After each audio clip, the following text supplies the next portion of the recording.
But then I encouraged myself and I said, oh, and behold. When the man of God, he never prayed, he never touched me. As I was expecting him to lay his hand on me. But then, when walikuwa jana, I think you saw what he did. He just whispered. And for 8 years. 8 years. And so my sister is Sister Julia, she's my elder sister. And in the night, I was on now Friday night. So I was telling her, by the way, I don't feel any dizzy.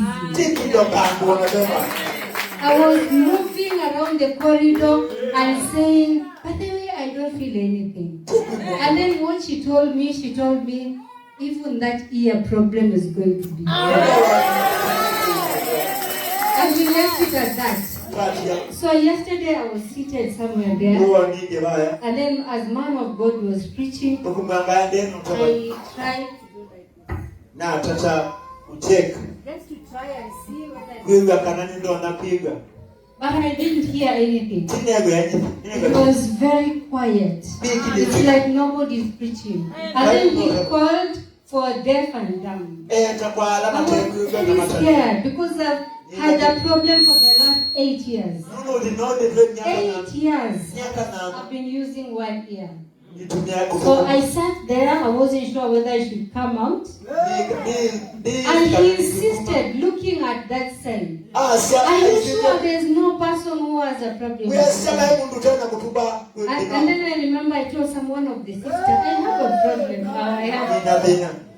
But Shetani alinipatia uoga wa kusimama. But then I encouraged myself and I said, oh, and behold. When the man of God, he never prayed, he never touched me. As I was expecting him to lay his hand on me. But then, when walikuwa jana, I think you saw what he did. He just whispered. And for 8 years. 8 years. In fact, something happened when I was seated there. I felt like a needle in my ear. So I said, what is this now? It has been very expensive getting treatment. But then when I stood there and the man of God clicked,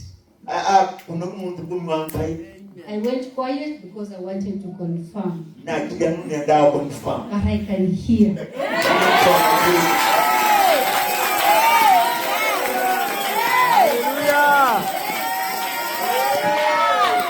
I want to say thank you so much, man. Yes. I think this meeting was meant for me. Because now I know I am going back to Nairobi, not the way I came. I love coming to Kiloga, and next time we'll thank God and we'll hope that we'll still come again for us.